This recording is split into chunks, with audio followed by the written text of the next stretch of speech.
All right, why don't we call to order 6:33, and we will get started. So we're missing Scott, and I think Jenna's on the way, but we have a quorum, so we will get moving.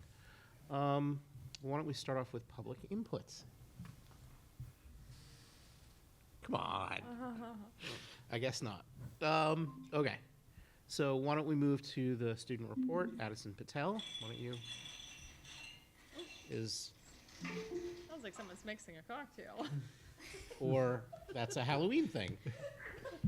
I like the cocktail idea. Is someone on the phone? Did someone want to try and weigh in? If not, that's okay.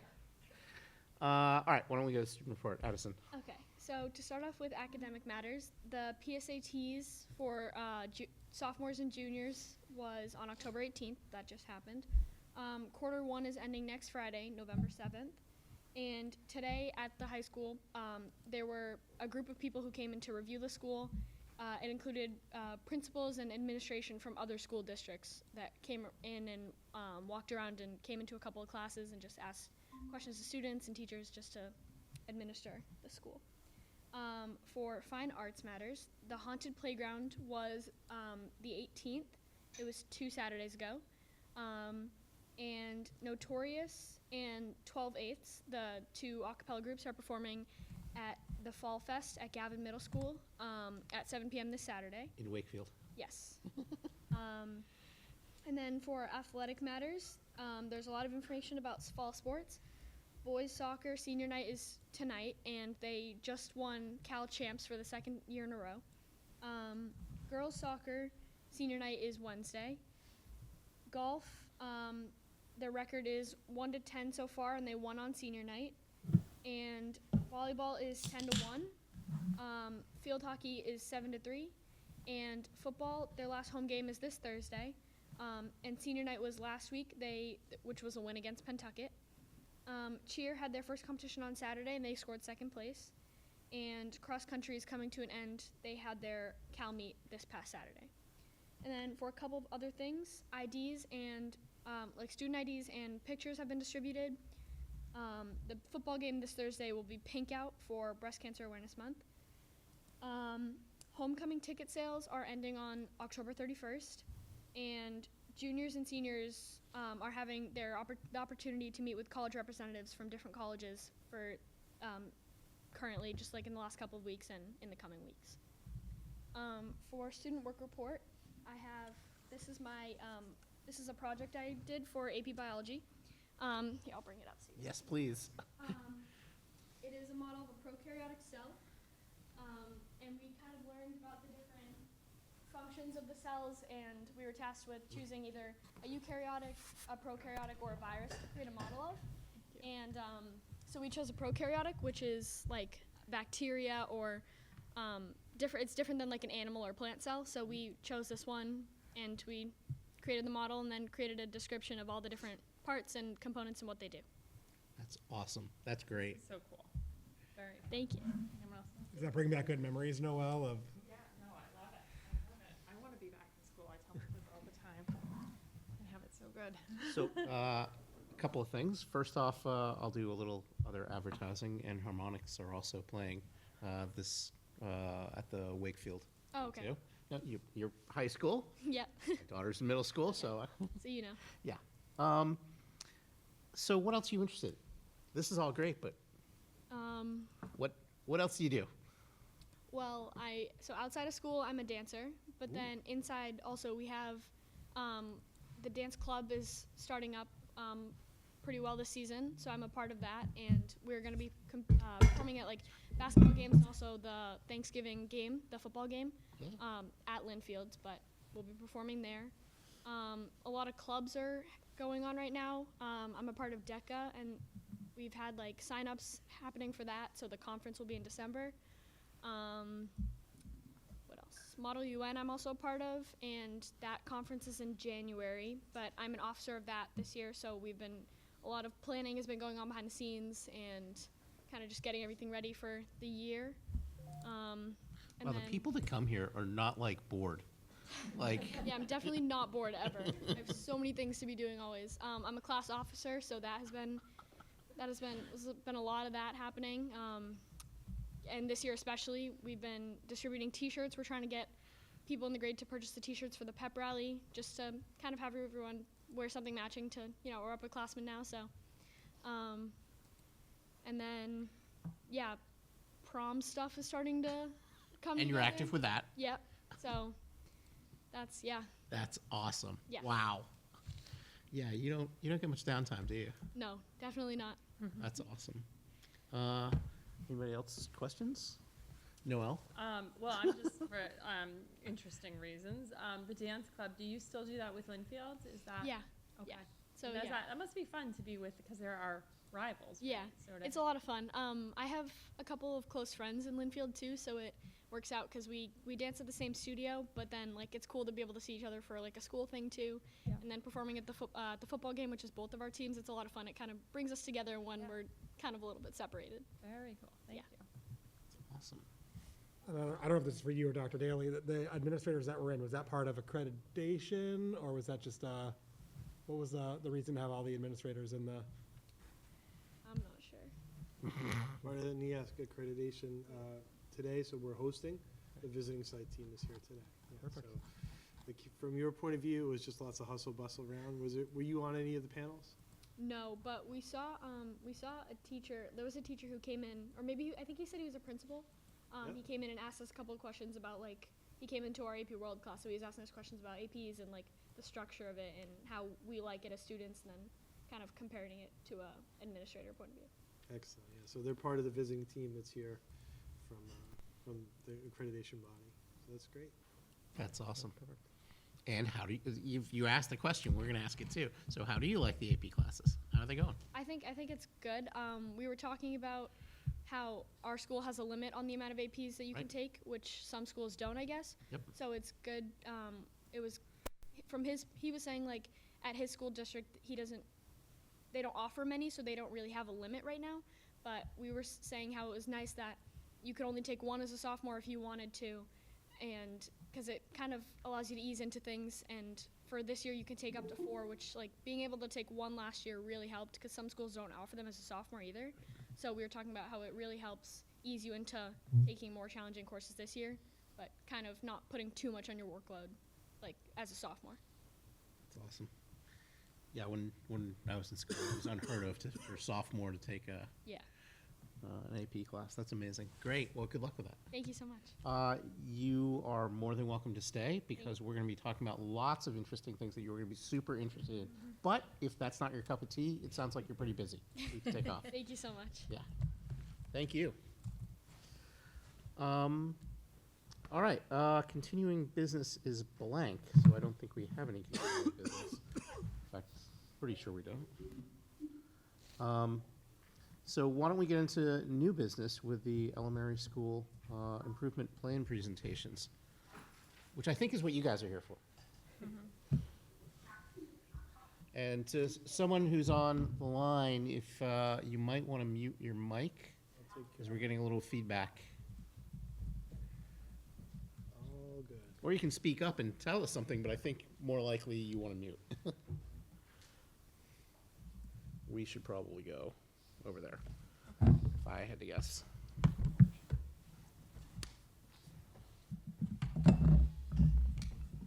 What's the code that makes this go for this one? Yeah, I think it's good. Yeah, I can. I just was kind of trying to do keep you guys company, but I'm like, I can. Full disclosure, we are in violation of the hazing and harassment district policy. We're making the new. You go. I was really wondering if you were gonna make Miss Fahey go first. Did you guys? They did. They said, yeah, we're just gonna leave. Oh, We didn't change the order. Did you guys toilet paper the house or anything? That's on the way home. they said they were gonna change the order, and then we submitted it. So sorry. Just remind them it's a long school year. Get started. All right. So I'm just gonna thank you for having us tonight to present our school improvement plans. I'm Julie Fahey from the Little School. The school council members that were part of this process of creating the plan for Little School were Rebecca Anzioni, Beth Brown, Carrie Fleck, Katie Gabriello, myself, and Amy Darling. Chris Molly did some work on this before she retired, so I'm inheriting some of this and then also adding my own little twist on some things in the plan as well. So to start, and on behalf of Chris and the staff at the little school, some highlights from the 24-25 school year. The little school's accountability rating improved from 96 to 98% in the academic year.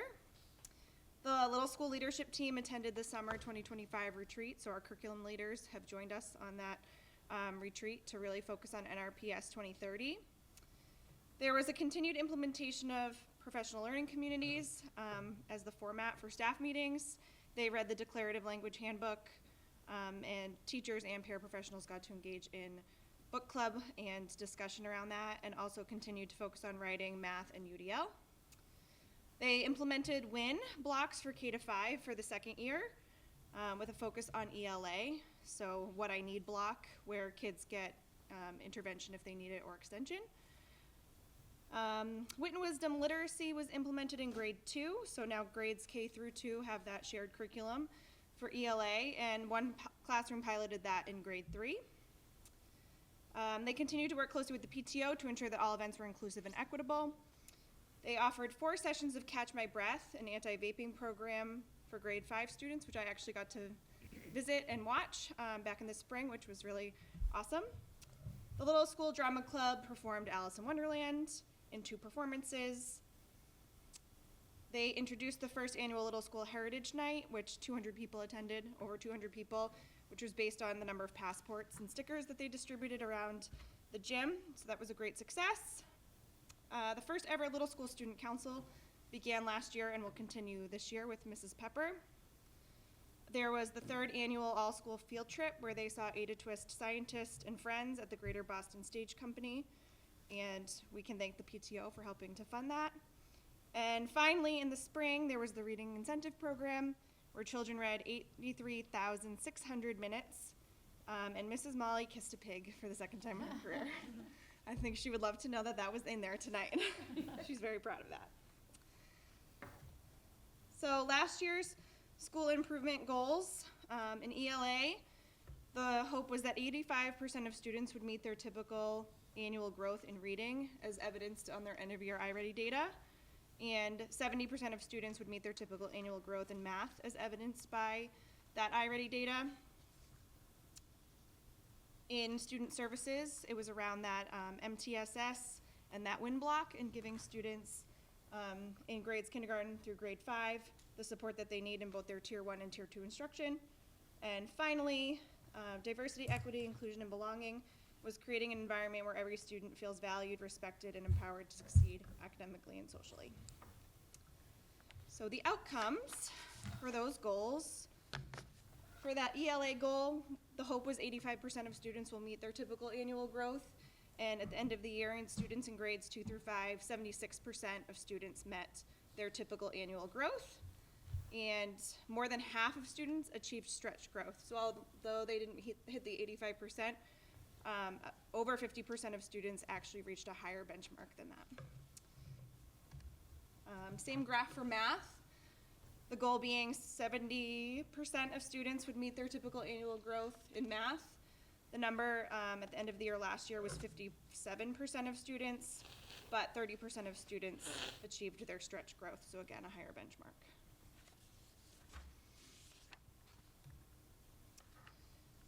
These charts show the MTSS growth in kind of triangular charts.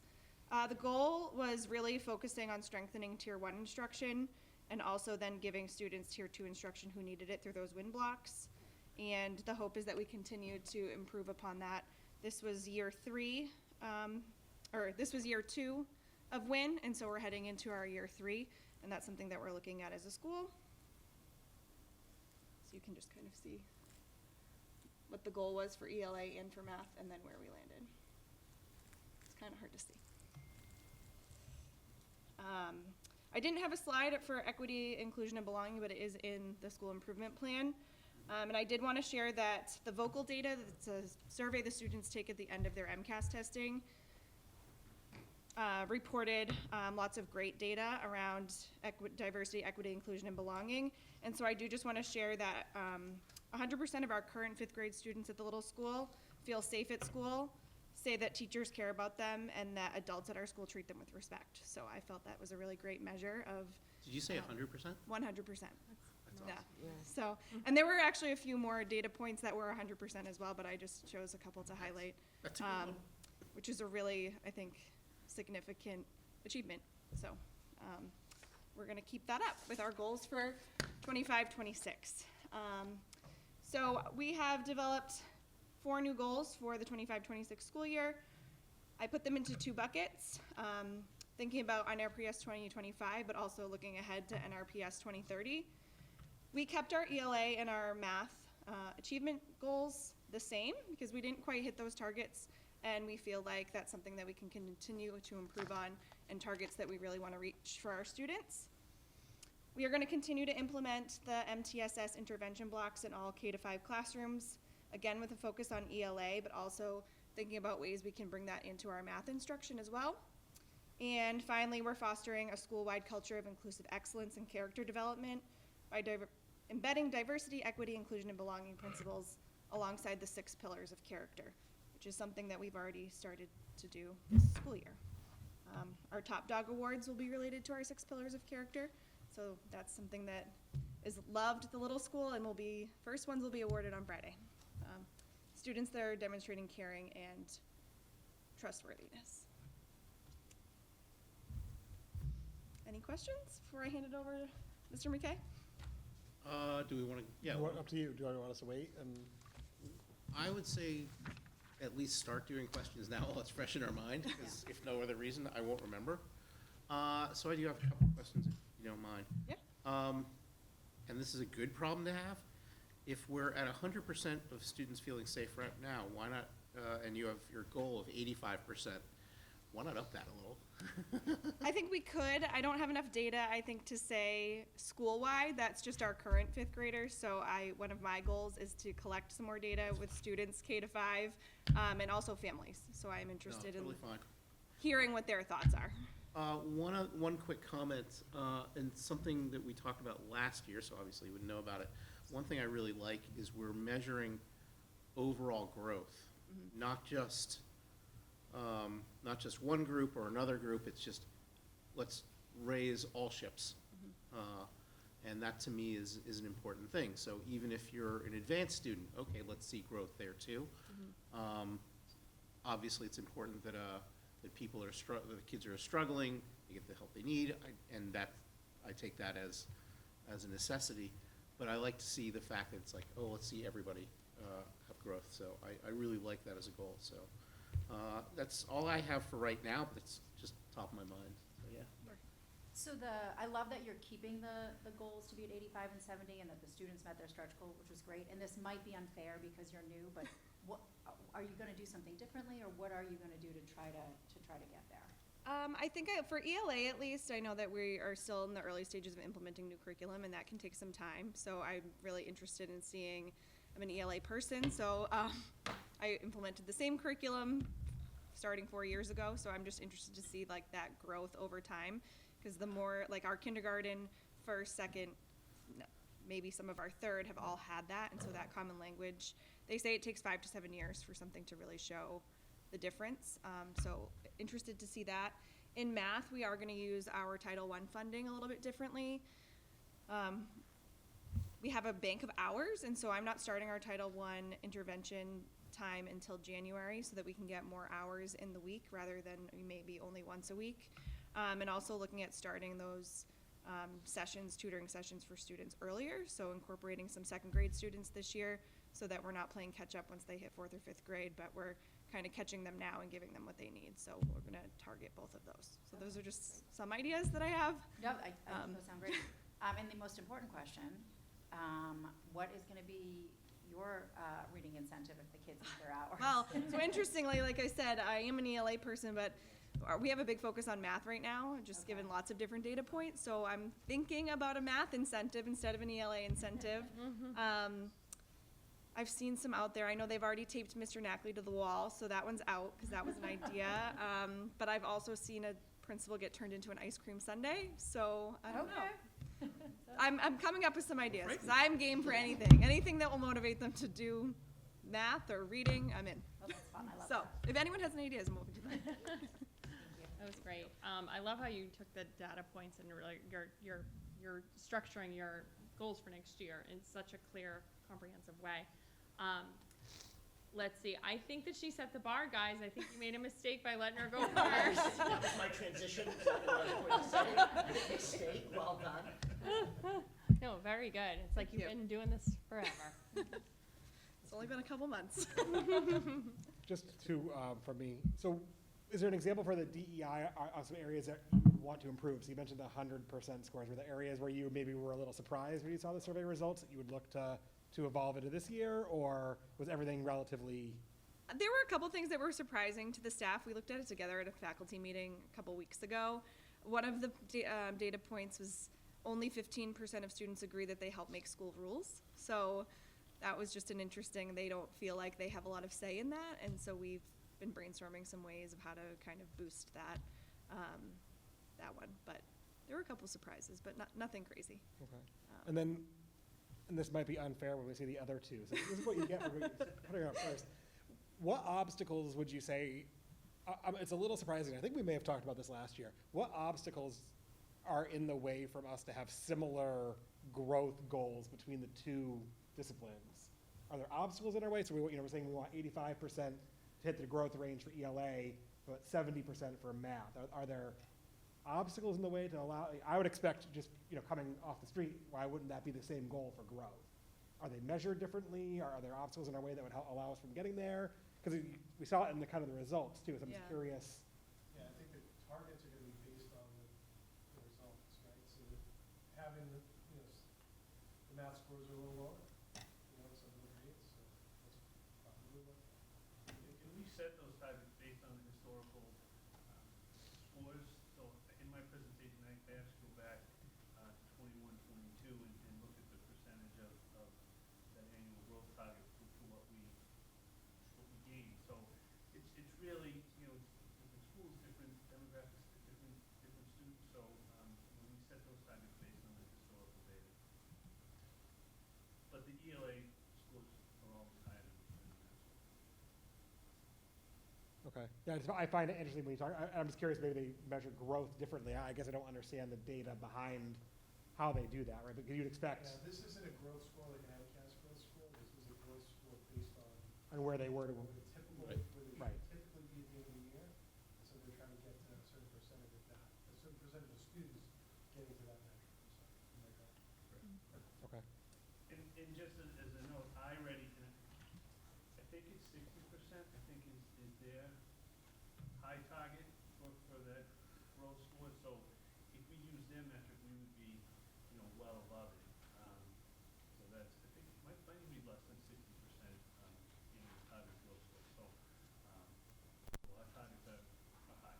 Yeah, no, mine's more from the motivation of, are there obstacles in the way, or is there, or as we consider the budgets going into next year, are there things that we should be considering with respect to math versus ELA? I think it's kind of the genesis of where I'm going with that. Are there areas that we're not investing that maybe we should be, right? Or is it just the way that we're scoring, and when we see the other two elementary schools, maybe you'll be the opposite. I don't know. We haven't seen the other two yet. Part of it's the scoring, but I think it's that those interventions. If I had my druthers, I'd like another intervention so that you can target those tier 2 or tier 3 students that need that specific targeted instruction to bring them up to where they need to be in their growth. So, yeah, we could always have more, but really trying to, and which is why those goals are aligned, that tier 2 in the classroom, looking at strengthening that. So then we use the data to target those specific students so that we can get their growth scores where we want it to be.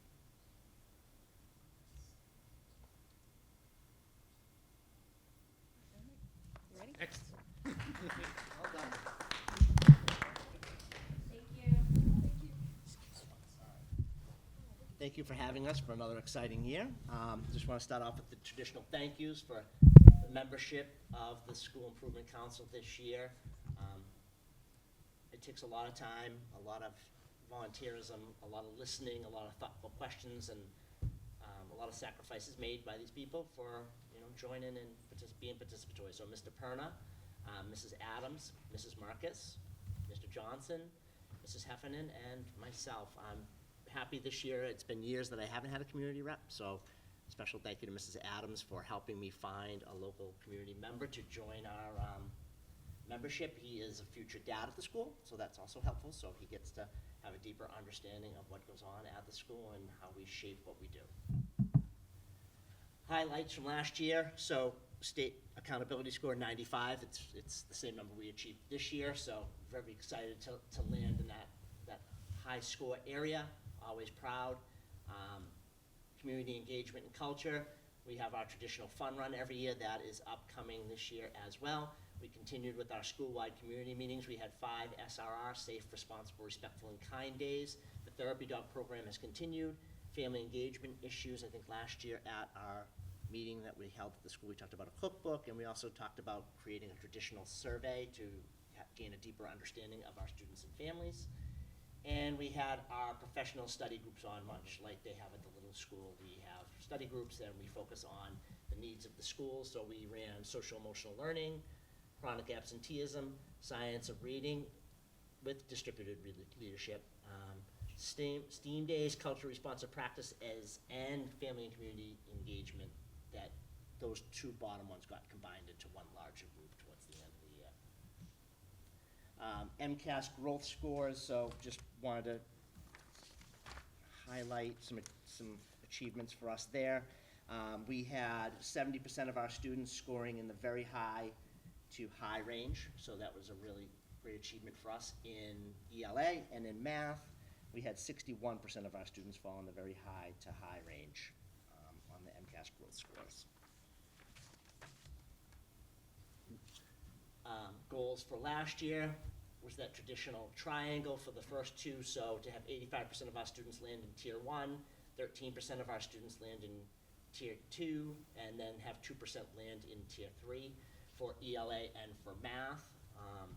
And then down for student services, we wanted to establish and consistently implement multi-tiered student support for behavior management. We had already had it in place for ELA and math, and we really wanted to carry it over to behavior and talk about workflows and responsibilities and how to give students and adults what they need at the moment of crisis or just a moment of dysregulation.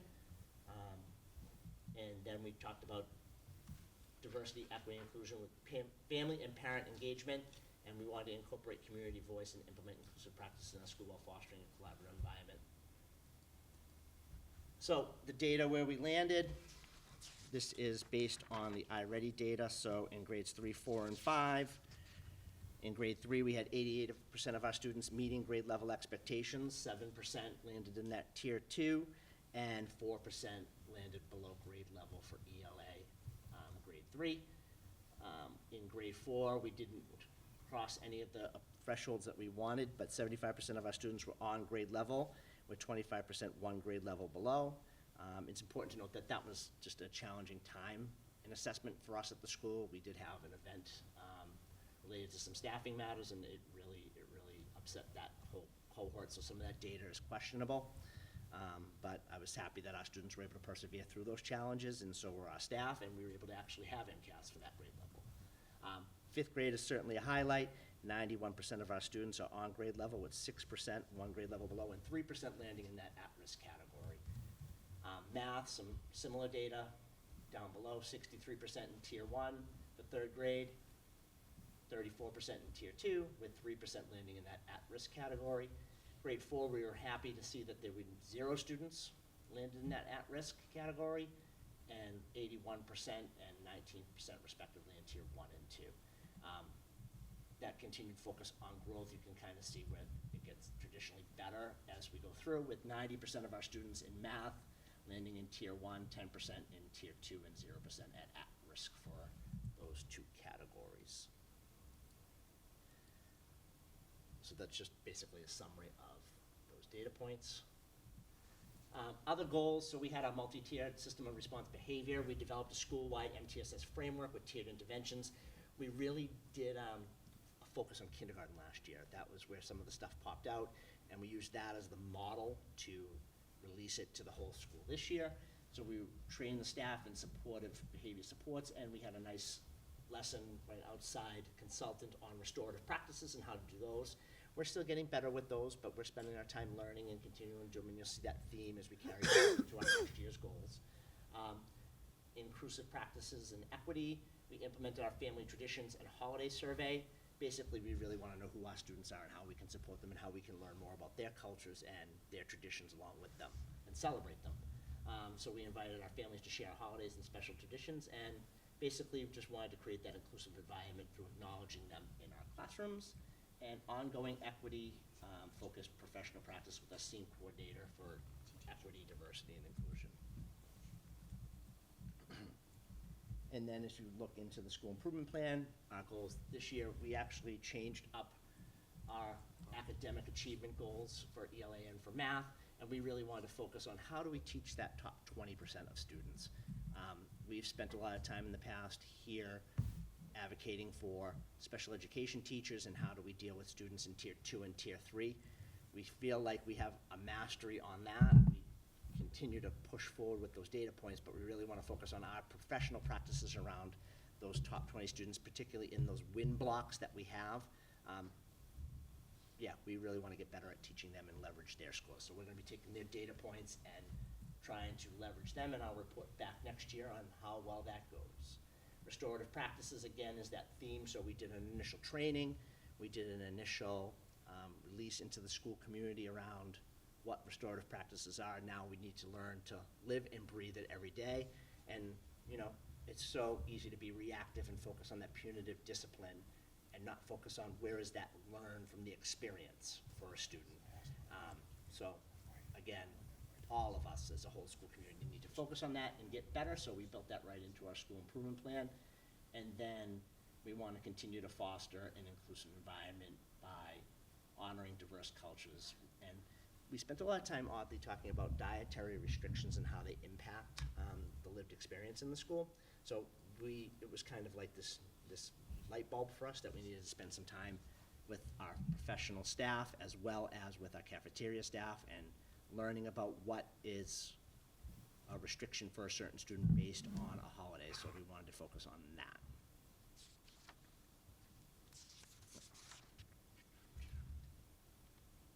And that, last slide for me. Any questions for me? I'm gonna be wildly picky. Yes. Say, you guys gotta make these things more readable. Yeah. Yeah, I'm old. I have my glasses. There's no way I could read it. But the information you're giving is fantastic, but I just can't read any of it. There's so much again, goodness. I know. Hard to squeeze it in. The pettiness. Couple of things. Yeah. First off, I remember the presentations from last year and the presentations across more than one school where students talked about the holidays they celebrate. I thought that was phenomenal, really phenomenal. And the fact that you're carrying that out into even food programs, I think is just a great thing. So, because it's not just dietary, it's also an educational opportunity too, and it's just great. We just had a really cool experience. We had Diwali. Yeah. And, you know, we had a student come in with some traditional items shared with us in the main office, shared all the snacks with the staff, and, you know, I was wondering, how do I work that into a presentation in the school, and how do I, you know, it's those little moments in time, and I have a couple of families that are really pushing in a good way, like trying to educate us, and I think that that's like super important to hear the kids and the family voices around that. As someone who has about half my colleagues in Bangalore, Mm-hmm. I think it's fantastic that you're doing that. It's great. I'm also, similar to what was just said about the little school, I'm also very happy to talk about like all ends of the learning spectrum, not just it's kids with special needs. Let's make sure they're getting what they need, but even kids. Let's challenge all students. As someone who has my brother who's near and dear, who's a very advanced student, that doesn't happen by accident either. Mm-hmm. And that takes a lot of care and concern from educators as well. And seeing that everybody is being taken care of is really great. So I think that's a phenomenal way to look at it. I think since like 2018, so like the big push around that like 3-year period before that was the implementation of co-teaching. And then Plus COVID hit and kind of threw us a little left with the co-teaching. We had fully implemented co-teaching across the whole school at that point. So thanks to some staffing movements and all that, we were able to reestablish that at all grade levels. And we're thrilled to have that. So it became the natural progression of the staff to ask the question, what can we do and where can we focus? So that's what they wanted to focus on. And the school council was in, so I'm willing to give it a try. Yeah, so just to piggyback on that, I like that, I find it interesting, because I know we do talk about special ed and the tier 2 and 3 students a lot, and the tier 1 also need help, but can you give some examples of how, or maybe you don't know yet, maybe you don't flesh it out, how you think you're gonna do that? So we, much like the little school talk, we implement what I need block. And basically you'll give an assessment on a very general, let's just say, number sense. And then you can tier the students into appropriate tiers. So there'll be, let's just say we would take that number sense group in grade 4, put them into 5 specific groupings, and each grouping gets what they need at that moment in time. So how do you deal with those students that already know number sense? How do you deal with those students? Like, what kind of activities do you do for them? So we have some teachers who are, I would say, sort of experts at it. So I want to be able to carry that forward throughout the whole school, throughout all the grade levels. So I'm interested to learn along with them, because I spend so much of my time in spending in tier 2 and tier 3, and that other part of tier 1 that I miss this as the leader of the school. So it's something that I really want to be part of too.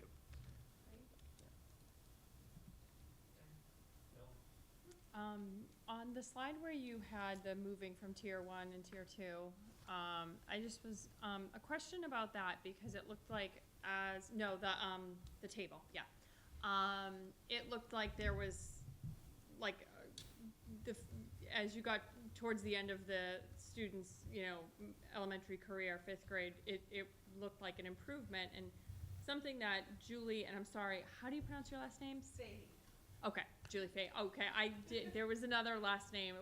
Did you have a maiden name? I was Shimana. Shimana. Okay, I was like, I Accepted the cannot. position, but yes. Okay. I apologize. We were happy. It was Okay, easier, wait. it's an easier email too. Okay, amazing. So It's a weird way to but- pronounce what- SCI. One thing that that Mrs. Fahey mentioned that I thought was interesting was that she was going to hold interventionists until perhaps January, and then maybe get started earlier. So then that kind of led to the question with MTSS, how much of the intervention is done by classroom teacher versus interventionist? And what is the division? And then Great question. No, great question. It's actually a really interesting question. So I think when Julie was talking, you were talking more about tier 1, Title 1. Title 1. Title yes. 1 and holding the Title 1 on. So I have Title 1 for math, as you have Title 1 for math. I Yep. believe I have 10 hours per week or 12 hours per week right now. More for your question would be, I think, how many years back, Dr. Daly, did we don't have the academic interventionist positions anymore? Third year or So second this year is our without. third year without Right. having an academic. Second year without. Second year without. So that makes this kind of matrix harder. So when I said there's 5, let's just talk about that 4th grade experience where I said there's 5 adults, right? So you'll have 60 kids, let's say, across my 4th grade. The interventionist would become, and they switch, but it would be the 3 general ed teachers. Then you would bring in, we bring in our reading specialist, maybe the .5 reading specialist, as well as the special education teacher. So that gives you 6 kind of interventionists or teachers, and you can break that cohort of 60 students up into smaller chunks and then tier them based on their need at that specific skill. Okay. Does that answer that? Yeah, it does, and it had me thinking about the position of interventionists and budget looking forward, and how that would fit into the goals and an improvement plan with more funding for an interventionist. It would enable you to make that group smaller for sure, and then Yeah. target interventions more. Yeah. Mr. Freeman, as the principals have said here, they're piecing this together as best they can with what they have. So in reality, Title I funds were cut even more so this year in addition. So there's really not enough money to get us through an entire year. So that's also why we're thinking of doing it in the second half of the year. It's bang for the buck, leading up to testing time, trying to stretch those thin dollars as far as we can. because the Title I position was, the dollars to the district were cut way back. And so those intervention, the model that we want to have in place is a full-time interventionist model. Even the part-time 15-hour a week that Dr. McKay is referring to was a huge increase over what we had in the past. So the way that's divided up, the bachelor, it's based on poverty level of the school. So the bachelor doesn't qualify for that Title I support, the hood and the little do. And then the hours are based upon, I believe, how many, where they are ranked in terms of poverty level. So that's why, and it does go back and forth from year to year, but the little school is slipping further away from the hood right now in the middle school, so. Okay, all right, thank you. But again, just more bodies increase the decrease the student-to-teacher ratio and able to Right. more effectively educate, so Right. we can break Yeah. it up into the tiers. I think, like, I want to see more bodies. Particularly in those, Maybe that's not the way I would phrase it. but particularly in those intervention blocks, right? Because Correct, then- yeah. And it can be the regular ed teacher, there can be fluidity to the role, because most of the time, they're the content matter experts, so you can put them with your most needy students, or you can put them with those high achievers, it just where it fits best and whatever data point you're trying to leverage, or whatever skill you're trying to teach. Okay, great, thank you so much. I'm pleased that you have the restorative practices as one of your goals this year, but that's a fundamental paradigm shift. What do you think your biggest challenge is going to be to achieve that goal this year? It's a lofty goal for a year. So I'm an old school principal, so, I'm Skinnerian in nature, right? Discipline response, like that's definitely been a shift for me. Trying to implement like a circle, or just even trying to sit down and not have a consequence tied to a behavior, right? Because I'm a special educator at trade, and that's how I was trained. So I think it's just been a nice learning experience for everybody, because I think there's some people who are similar to me, and it's those moments when, like I had said, I kind of piloted it with that kindergarten group last year, and just to kind of feel it out, we did a whole school training, and those moments in time when this behavior doesn't get repeated, or, you see that learn, and then like that deeper understanding of what they did and how that action impacted a peer or an adult, like that's the reward in that. So, I think it's a challenge, but it's a paradigm shift. I think more than like a challenge, and it has to be thoughtful. And you have to be cognizant not to revert back to like the previous, like, okay, well, you did this happens, right? Because we used to have like a behavior matrix, like if you did this was the expected consequence. Now it's kind of more fluid and more reasoned. Part of the goal too, though, is, if you read the plan a little deeper, it's to share that philosophy with families. And that's so, because now they start to question, like, okay, well, what's gonna happen if this happens? And it's like, well, we're going to do restorative practice, but what does that mean, and what does that look like? So I just have to define that out with them. How are you sharing that with families? With families, so we have not shared that out beyond our opening MTSS letter. So there's a letter that I issue in the opening packet that basically describes everything that we do, and in the behavior section, it has that. When the events happen with those students, it's been, well, let's say 40 days in, it's been a small percent, but we share out the consequence, and the consequences listed as restorative practice. And we've had parents like, can you send us that lesson? And so we send that lesson along. I think for me, it's communicating it out to the larger, like, the group, Yeah, right? Here's that's the what I was wondering. 413 families or 416 families, like, I have to just, because you read that opening packet as a parent, but you're really, you're looking at the forms that you need to fill out, Yeah, right? yeah. So you're not reading it for content, and I think it's gonna get pretty close to one of those next newsletters that just says, this is what restorative practice is, this is what we're doing. I wanted credit for it in the school improvement plan, so I was kind of waiting until this got approved, so then I could do it and say, oh, I just did it right after, so, but it's right, it's, coming the next month or so. I think we're all interested to hear how it's going. Yeah. Yeah. Just like we are in middle school, who've been doing, they've been doing for a couple of years Yeah. now. Really interested to hear your opinion on it. Yeah. Great. Thank you. Thank you. I'll try one thing here, see if I can.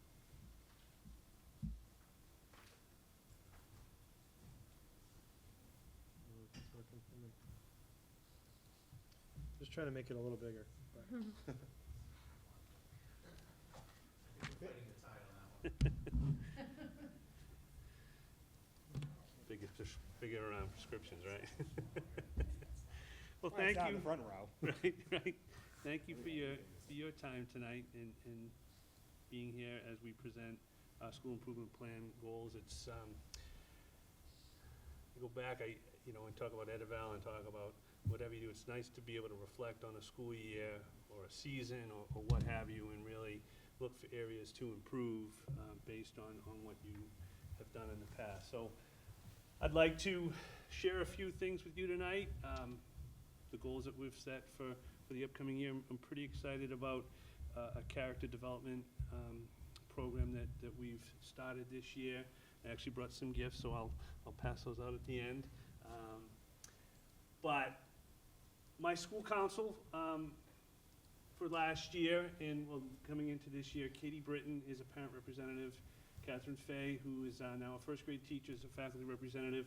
They have an open position. Mrs. Aronese stepped down over the summer, and I just haven't got around to filling that, but that's on my list of things to do tomorrow. Myself, Emily Byberger, who is a community representative, she will have I believe a kindergartner in a year or two.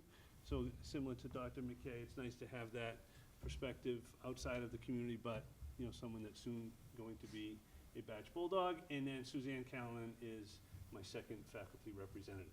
And this is our new logo. And the 3 R's, it's not reading, writing, arithmetic.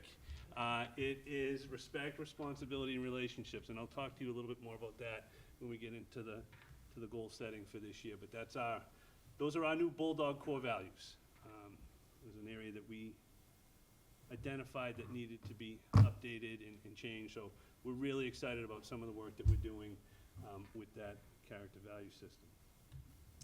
So some highlights from 24-25.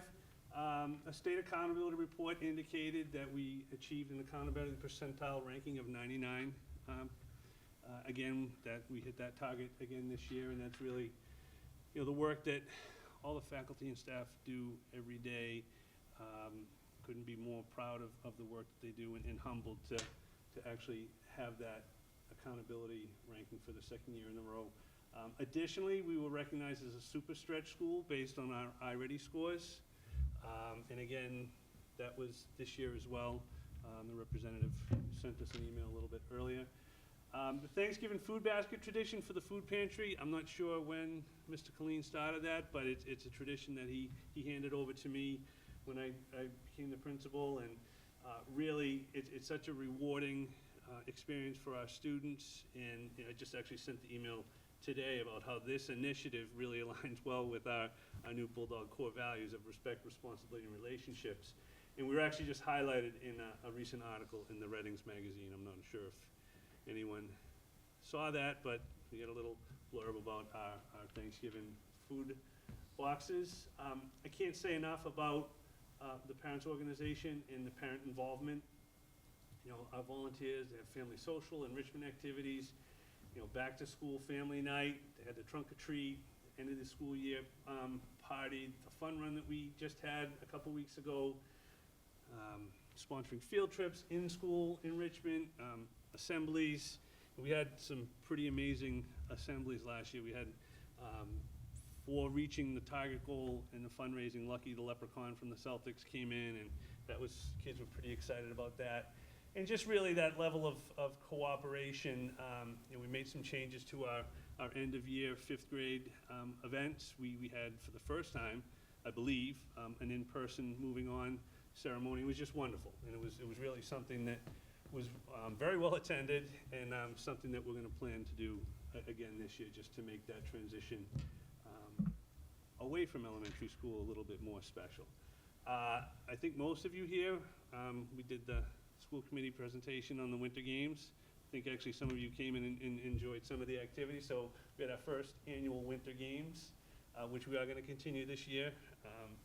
So Tarina will have a little bit of competition with it. And we really started last year to increase community,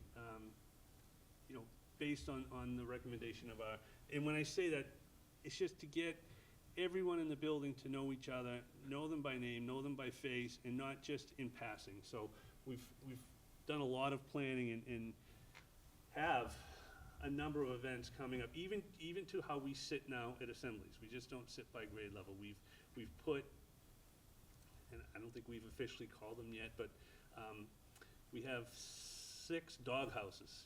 Okay. I don't think we've officially signed off on that, but we have 6 dog houses, so it's different grade levels, sitting with each other in the assemblies, and now we sit kind of in a circle, so that, you know, different classes are sitting with different classes, and they're getting to know other teachers, and they're working together, and they're doing events together. So it's just to promote that community, and that's all part of our value, our Bulldog core values. So just some other academic highlights. This is based on our goals from 24-25. 80% of our students in grades 2 through 5 met their typical annual growth target in ELA, and our school improvement plan goal was 85%. And 70% of our students, K through 5, met their annual target in the math diagnostic. And our school improvement plan goal was 80%. And historically, you know, math, we go back, it was 80% in 24-25, 82% in 23-24, 82% in 22-23, and 75% in year 21-22. And then, I'm sorry, that was ELA. And then math, the last 4 years, it was 70, 75, 75, and 67 in 21-22. So that's how we set those targets. And, you know, I'm proud to say that we didn't meet those targets. Not that, you know, it's never a great thing not to meet a goal, but because I think they are so lofty in all the work that we do to try and reach those targets, you know, the consequences are, you know, the 99th percentile in MCAS, our super stretch scores, you know, in high percentages in students meeting their annual growth targets. We did strengthen our Tier 2 instruction, but we have more work to do. So that's another written goal in this year's school improvement plan. And we conducted equity walkthroughs frameworks in collaboration and cooperation with our UDL mentor and our DEI mentor through SEAM. So we had that walkthrough framework established, and we used that as our lens as we were walking through and conducting our observations. So some other initiatives just outside of our school improvement plan that we're working on this year. We have a meaningful work program, which is run through our mental health team, school psychologists. So for students that, for whatever reason, you know, it's an outlet for them to go help Mrs. Weiss in PE for a half an hour with, you know, a kindergarten PE class. It gives them that meaningful work, a student that will help, you know, put up bulletin boards. So it's specific, it's targeted for students that, for whatever reason, might need some, you know, meaningful work to help them get them to school, help them get through the day, their self-worth, their value. So it's really, we're looking at ways to expand that meaningful work program. Our community building is another initiative that we're working on, I've already mentioned. Our community gatherings that has taken the place of our spotlight assemblies, they're all student-run. You know, like the feedback that I got that they don't want the old guy talking too long. So they're awesome. They're student-run, and then our last thing that we're working on this year are our Bulldog core values.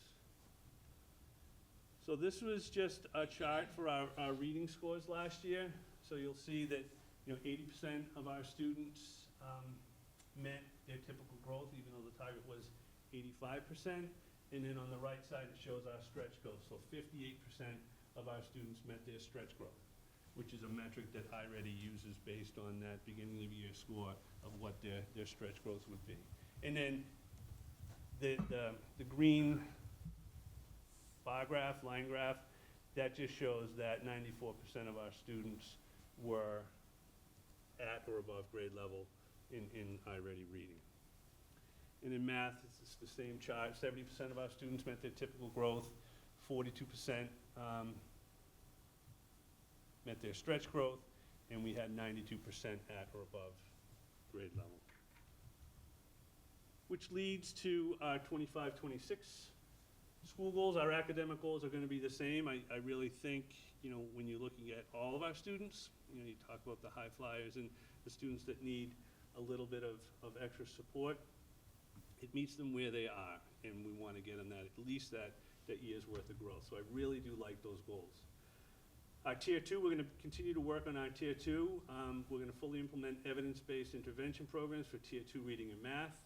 Success will be measured by tracking student progress data and achieving 90% implementation fidelity. You know, when I read that and I wrote that, I'm like, why 90%? Well, it's a prescribed program on what we're doing, and it gives teachers some latitude on how they deliver those interventions. And we're gonna measure this by collaboration meetings, peer observations, and leadership team guidance. In the leadership team guidance, we're piloting a peer observation model where our curriculum leaders are gonna go and, well, they're gonna invite others to come in and watch them teach a lesson and then go observe other teachers teaching lessons. So even though we don't have those coaches, we're gonna try and use that leadership team, the curriculum leaders as coaches to help improve instruction. And lastly, we'll foster a school culture where character is intentionally woven into the fabric of our community. We will explicitly teach 3 Bulldog core values and create a system to embed them into our curriculum and school-wide traditions, empowering students to become respectful, responsible students who have positive relationships with themselves and others. So that is our school improvement plan for the Batchelder School. Questions? Yeah, so a couple of things. First off, I love the work program.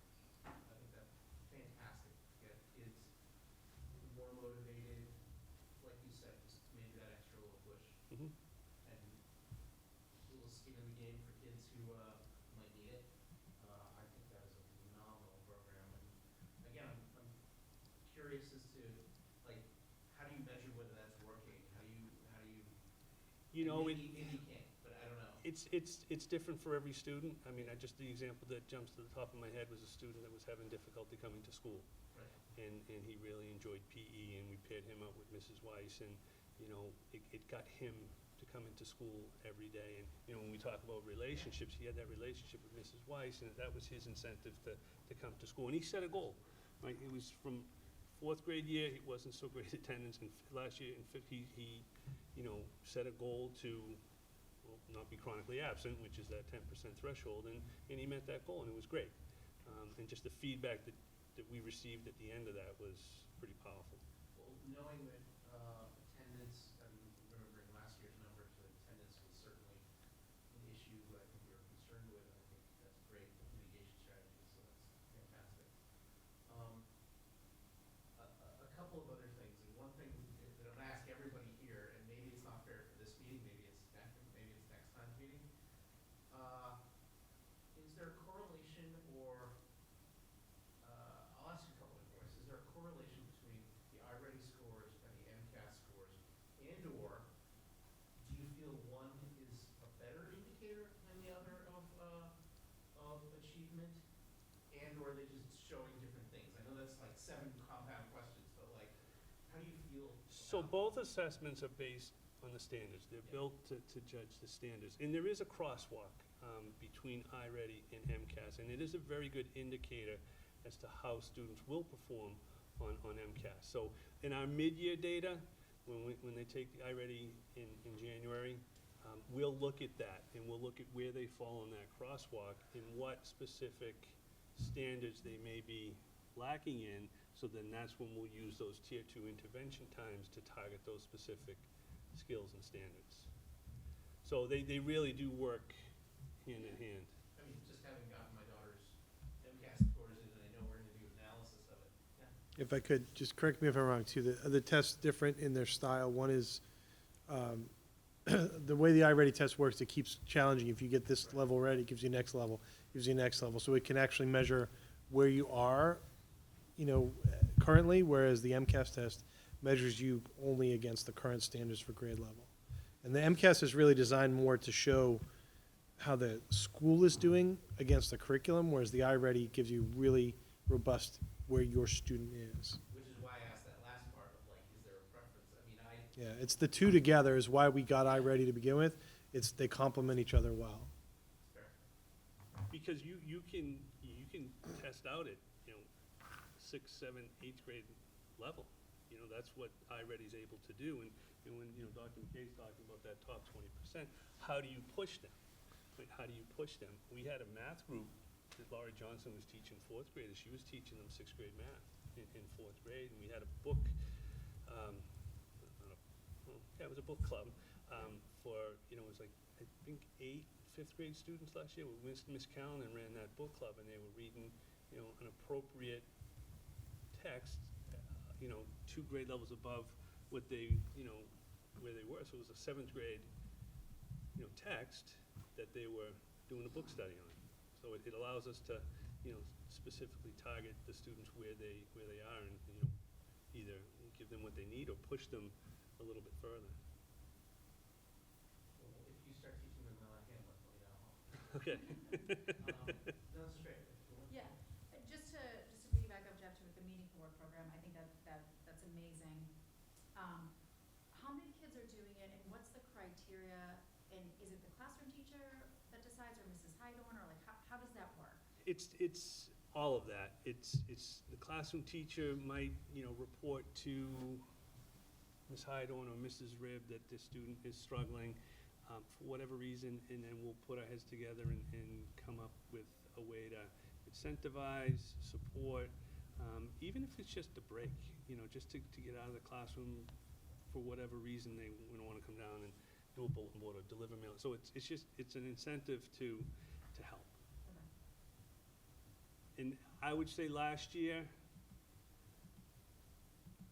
between 10 and 12 students, I know it's a small number, No, but for that 10 or 12, it really, and it's the relationship piece of it is, I think, the most important, because it's, you're just having a conversation. Kids will say, they let their guard down and they're comfortable and they just start talking, and, it's really, in many cases, therapeutic as well. You mean like putting the student with someone they have a good relationship with, like Mrs. Weiss or Mrs. Yes. Okay, yeah, Yes. that's great. Go ahead. I guess it's really for the three of you. I'm glad to see that we have a good blend between like the tactical goals and the strategic goals, right? The tactical being, the metrics behind it. And I think it'll be interesting as we go through later tonight and we talk about the budget and what the rest of this year looks like. I'll certainly be I'll be interested in the feedback from the three of you as to, from a tactical perspective, what resources do we need and what are we missing to be able to hit the tactical targets that we have. Maybe a good segue for, I think, maybe the next agenda item that we have. Not sure if we can quite, like. Not that detailed, no, not tonight, but we have a next several months, we're gonna get into that a lot.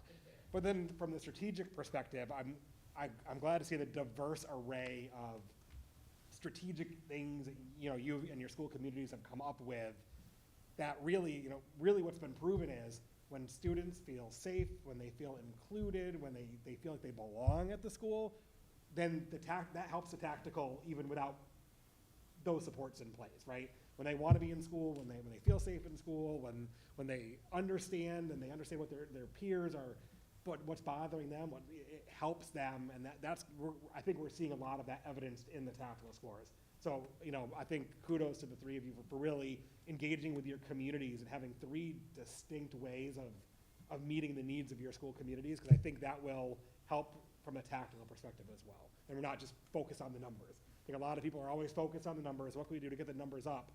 And we see this in industry all the time. You can only fine tune a machine so much. If the operator comes in, doesn't like their job, you're only going to get so much efficiency out of the machine. So I'm really pleased with the ways that you guys have kind of come up with very unique ways of how to do it. Thank you.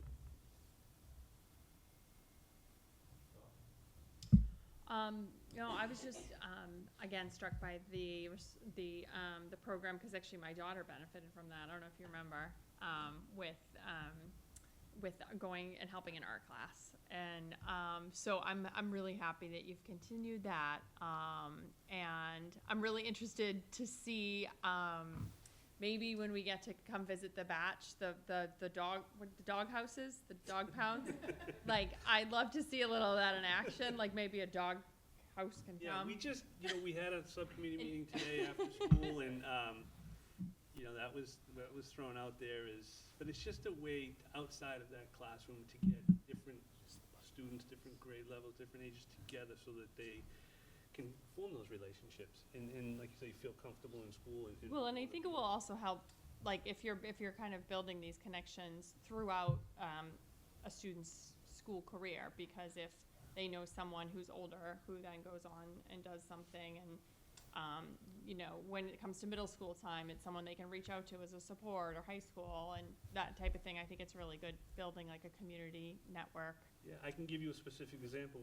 Last year after the winter games, the 5th graders worked with the kindergarten students, and this one student really had a nice attachment with the kindergarten student.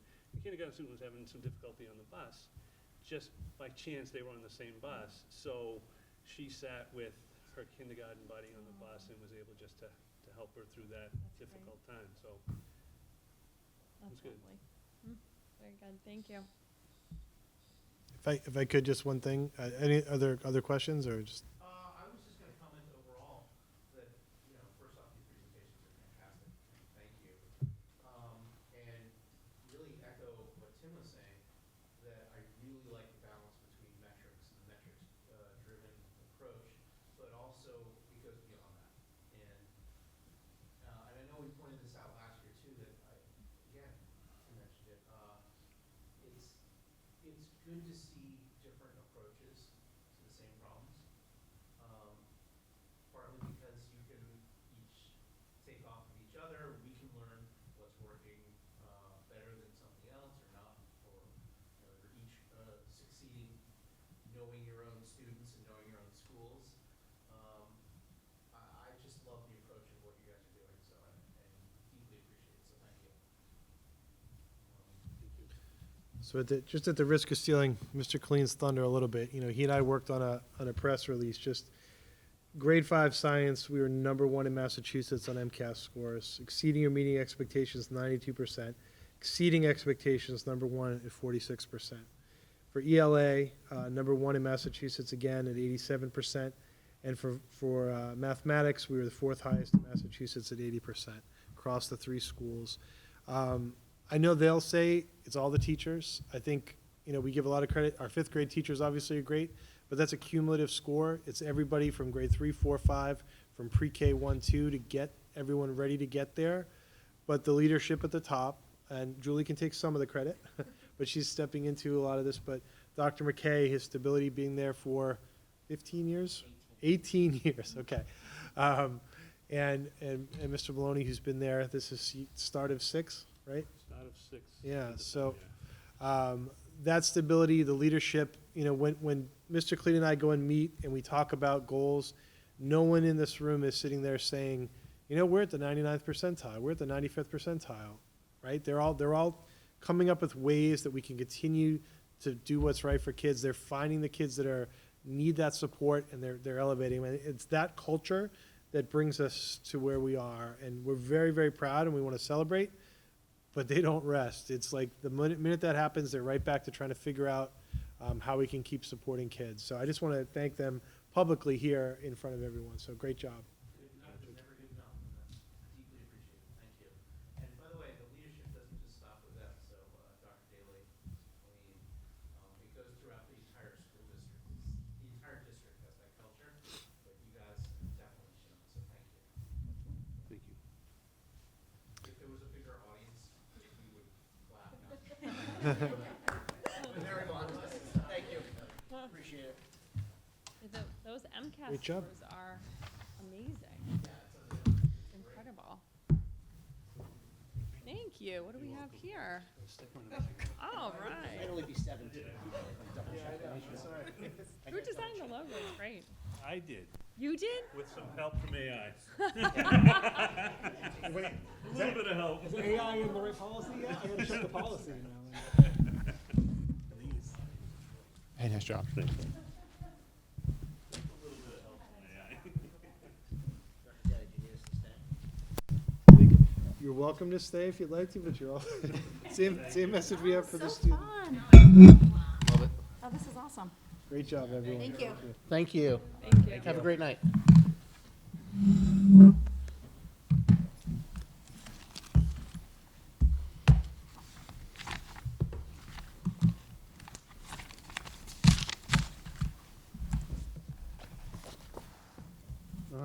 back to our regularly scheduled programming.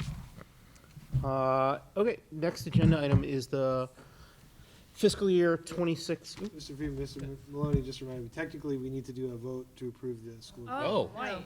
Wow. I'm sorry they left. We're gonna have to wait till next time. Yeah. It was Mr. McKay, he was the. I would just do them, just the three separate. I was wondering if it was gonna happen. Three when we walked separate? out. Three separate. Move to approve the little school improvement plan. Second? We have a motion, we have a second. Do you have any discussion? Hearing none, all in favor, say aye. Aye. Those opposed? 4-0. Okay, move to approve the Hood Schools school improvement plan for, I guess it's 25, 26, yeah? Second. We have a motion, we have a second. Any discussion? Hearing none, all in favor, say aye. Those opposed? 4-0. One more. And finally, last but not least, move to approve the bachelor school improvement plan. Second. We have a motion, we have a second. Any discussion? Hearing none, all in favor, say aye.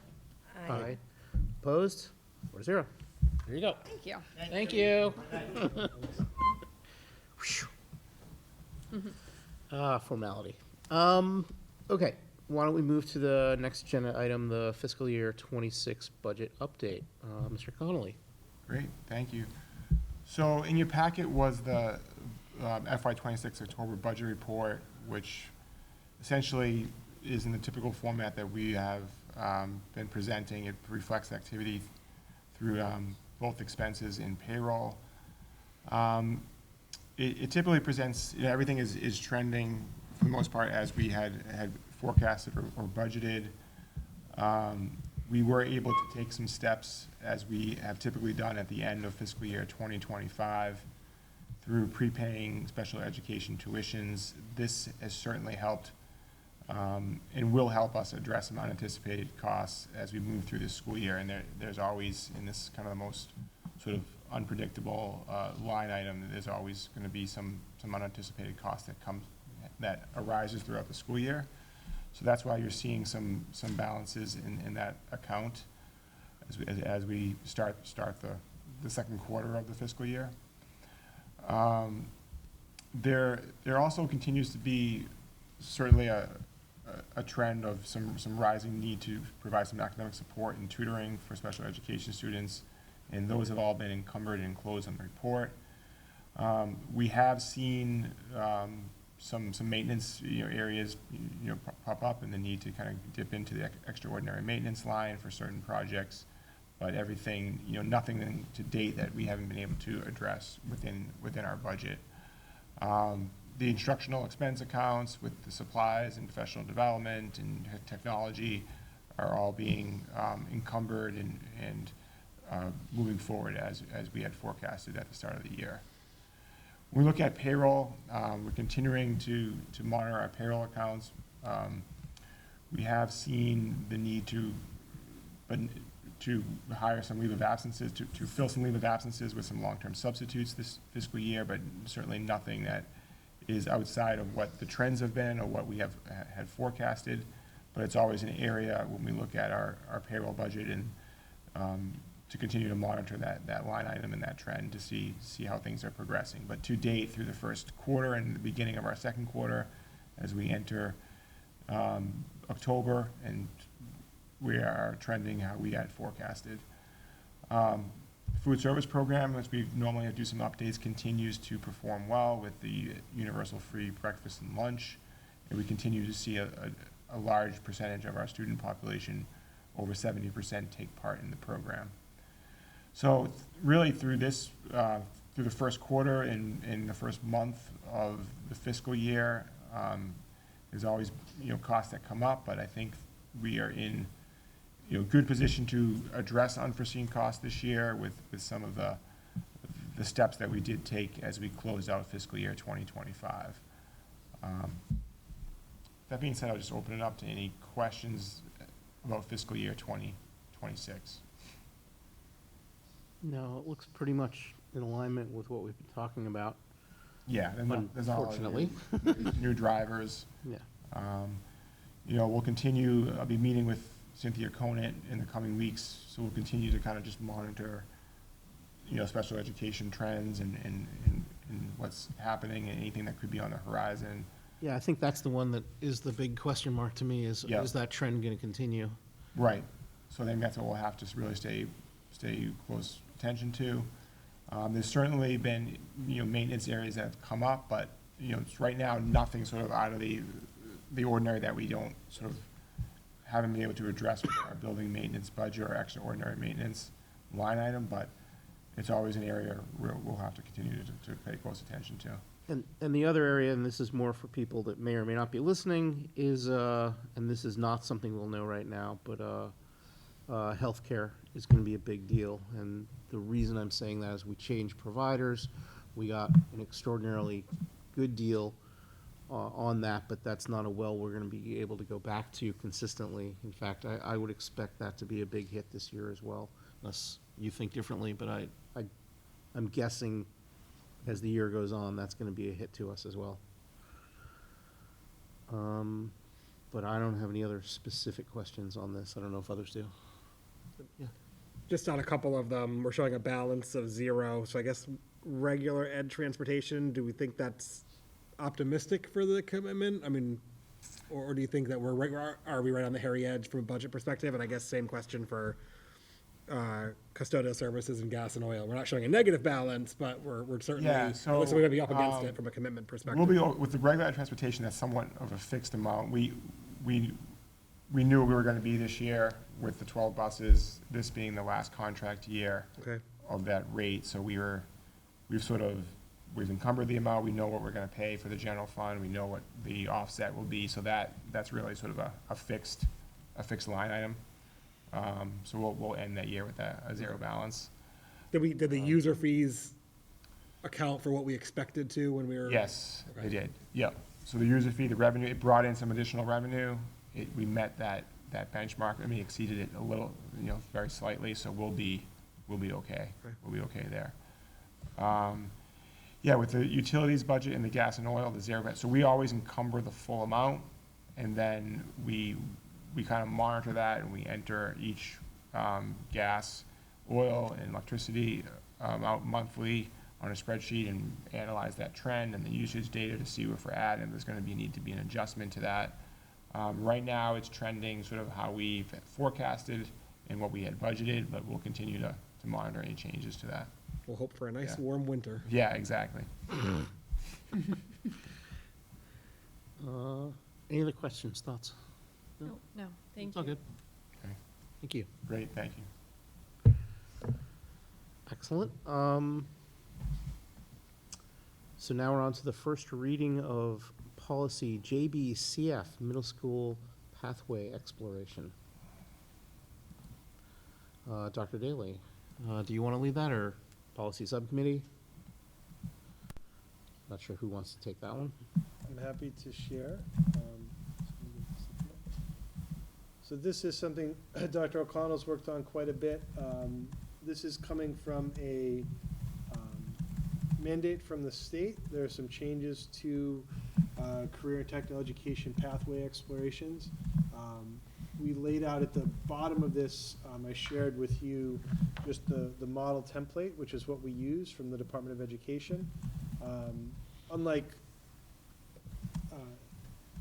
many of our policies, DESE is actually requiring us to submit this to them for their approval by November 1st. I was granted an extension so that we can get a first reading and a second reading. So across the state, everyone's kind of, this is new information, new regulations, new updates.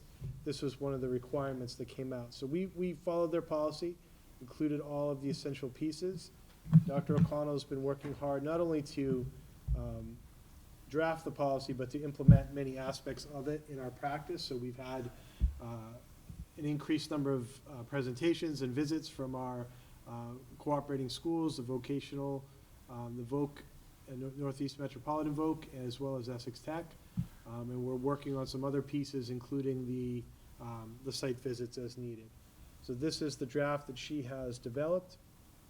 I know we did discuss at policy subcommittee about trying, and we typically try to do this and not name specific programs or specific technology tools. I did leave that in just because this DESI language is so specific to a program like MyCap. That's one of the things they speak to, is how you're integrating MyCap. Typically, we would say something like, an electronic career exploration system or something like that. But I just feel because we're getting it approved by DESI, it's best to just signal. But I think the idea there is that you don't want to change this every time, if MyCap is changes its name or gets bought out, or then you have to go in and change the policy. But it's so specific and so detailed in what they've asked for that we've just followed that piece. I don't know if Jennifer or Tim have anything else to share. No. Not strong enough to fight you on it. I loathe how, if we come back and revisit it next year, I'll say I told you Yeah, so. oh, please do. But- I appreciate it. Wow. No, so I hate pointing out to specific programs because Yeah. we inevitably change them. Yeah, But if we're gonna get it approved by DESI, Yeah, I want to make it really clear to them what we're talking about. That's fine. So, but we could do a little piece in there. We could do a such as, and then we wouldn't have to change it. So, EG. I love a good use of the EG. That's I'm a my- big EG fan. yeah, that's what we had talked about a little bit. So I can add that in after this, we fine. can add that in during our next meeting. It's just a initial reading, so. Okay. Anything else for this first reading? I think what Dr. Daly showed, at a policy subcommittee, I think this is well within the spirit of what we discussed at that committee meeting, and I don't, outside of specifically pointing out MyCap, I don't really have any concerns, and I'm happy with what's in here. Yeah, no concerns. Fair enough. Do we vote on first readings? Yeah. Okay. Motion to approve the first reading. Okay, why don't we have a motion? Motion to approve the first reading of, oh God, do I have to say it? Policy JB. JBCF. JBCF. I don't have it in front of me, so, oh, it's right there. Okay, thank you. Oh, I'm not as blind as the rest of us. I can see it. That makes me feel so much better. Second. We have a motion, we have a second. Any discussion? Hearing none, all in favor say aye. Aye. Opposed? Approve the first reading, unanimous. Excellent. So, Mr. Freeman, just as an update, there is an attestation that I need to complete as superintendent, that we are complying with this, and then we're gonna see everything through.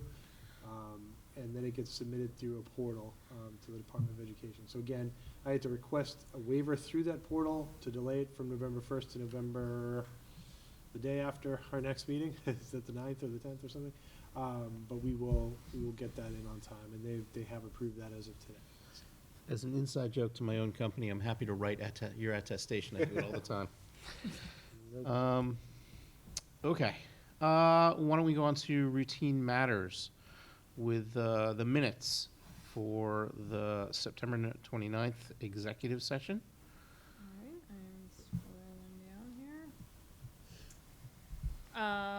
Okay, move to approve the meeting minutes for the September 29th, 2025 executive session as written. Second. We have a motion, we have a second. Any discussion? Hearing none, all in favor say aye. Aye. Opposed? 4-0.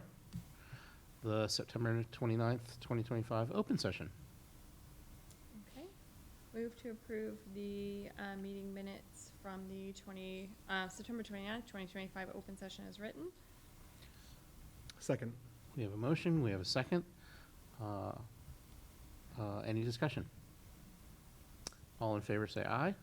Aye. Aye. Opposed? 4-0. Approved. The October 6th, 2025 open session.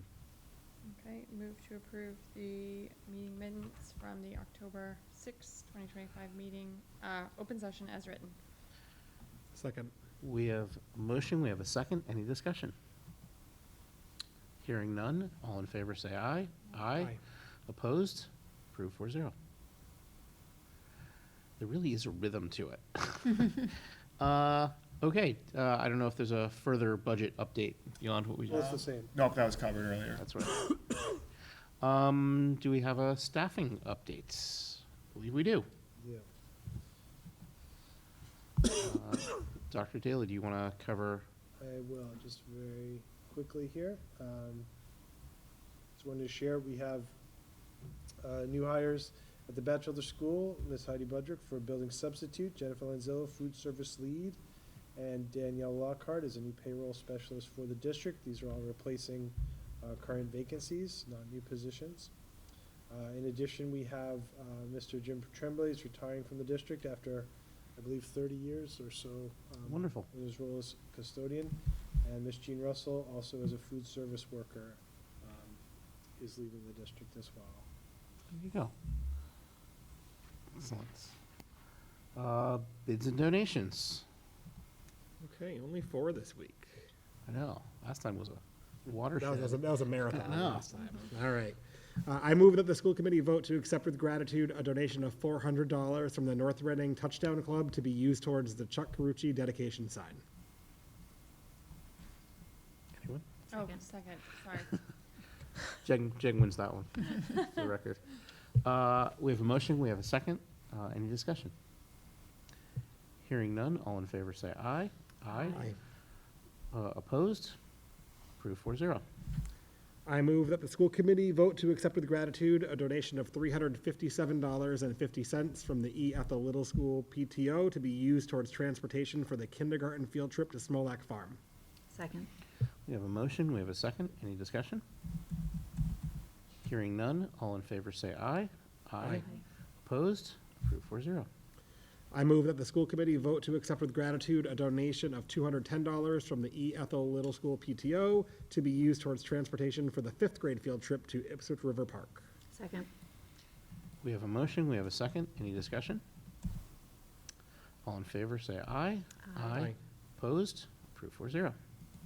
I move that the school committee vote to accept with gratitude a donation of $25 from Heather Siegel to benefit the field hockey team at the high school. Second. Oh, second, sorry. Easy to get lost. We have a motion, we have a second. Any discussion? All in favor, say aye. Aye. Opposed? Approved 4-0. And again, I don't know if anybody's even listening, but any donation whatsoever is, again, very heartfelt and appreciated. So thank you to every time we go through this. It seems like it's just a formality. It's not just a formality. We do very much appreciate it. So thank you. Excellent. Grants. So I've spoken to the Hate Crimes Prevention Grant in the past. It was officially awarded, so I just wanted to bring that through. It's a $20,000 award. This is the 4th year that we've received this award. We work in cooperation with the North Reading Police Department to sponsor this grant. It focuses on the recommendations of the Governor's Task Force on Hate Crimes and Hate Crimes Prevention Resource Guide. So I've outlined just some of the pieces that we're going to use and what we're going to do with that this year, including supporting evidence-based curriculum, establishing a standing collaboration with local organizations to prevent incidents of hate and bias in our community. So the recommended motion is listed there for the school committee to accept the grant in that amount. Before we go into Sure. that,